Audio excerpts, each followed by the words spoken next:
your third rule, a ray through the optical center, right? This is your optical center, focus and pole, will get dash. What will happen to that?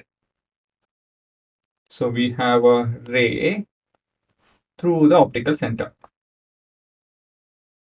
So your first clue is this, second clue is the diagram itself, and third clue is your three-dimensional view of the same diagram.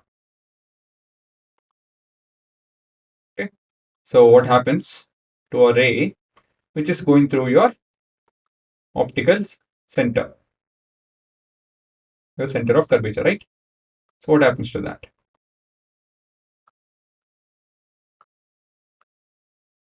So the clue is try to draw a normal. So this is your point of incidence, right? So let me explain it over here, the logic. So basically, through your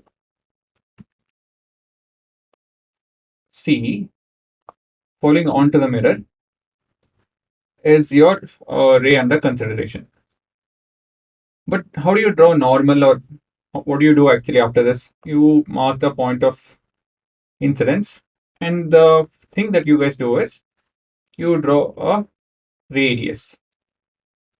But in this case, the radius and the line of incidence, the ray of incidence, they are in the same line.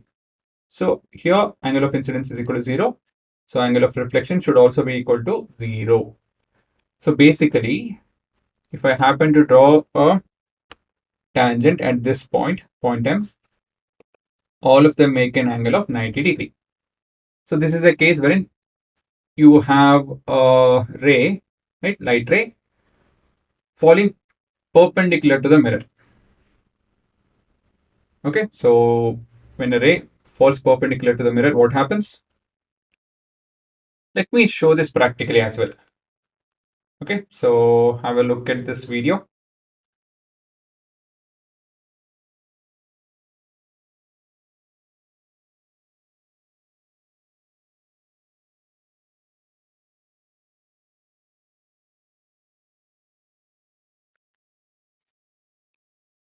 Just a second. Yeah, have a look at this video. So this is not 90 degree. See, this is 90 degree. So what is happening to the reflected ray? It is in the same line as the incident ray, right? So the ray will trace back. So basically it gets bounced back in same direction. Okay, so here too there's nothing much to explain. So you can see clearly this will be your radius of curvature, and yes, oh yeah, I can show you this. Right, you can see clearly the plane and the ray makes an angle of 90 degree. So basically angle of incidence is equal to angle of reflection. So we have the light bouncing off in the same direction. So if a ray falls onto the mirror perpendicular to it, it will come back in the same direction. Okay, so the next thing is we need to look into your case wherein we actually draw this off on the sheet of paper.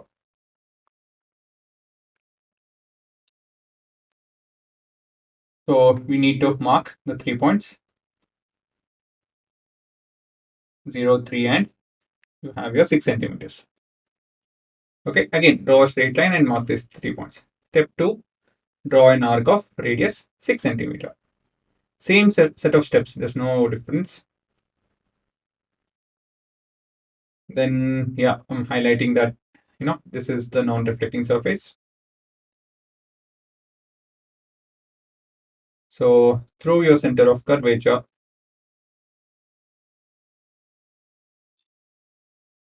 I'm drawing a incident ray. So you guys already know this. If the incident ray is in that manner, the reflected ray too will be in the same line. They follow the same path.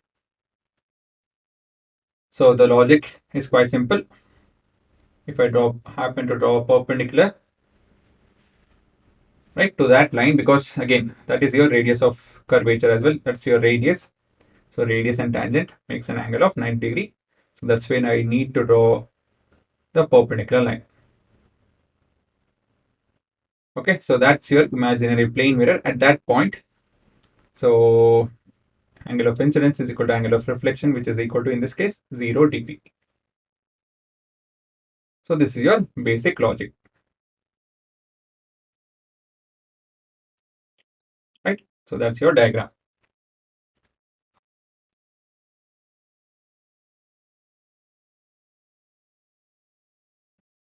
So again, the first law was, I'll just write it over here once more.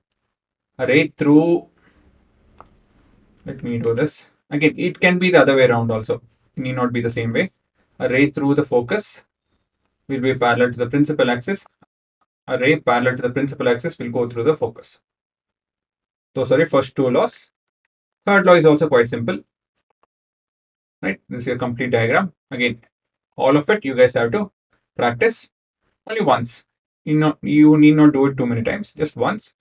So have that patience, do it once. You have to do it, there's no other option. Okay, so pause and do it off.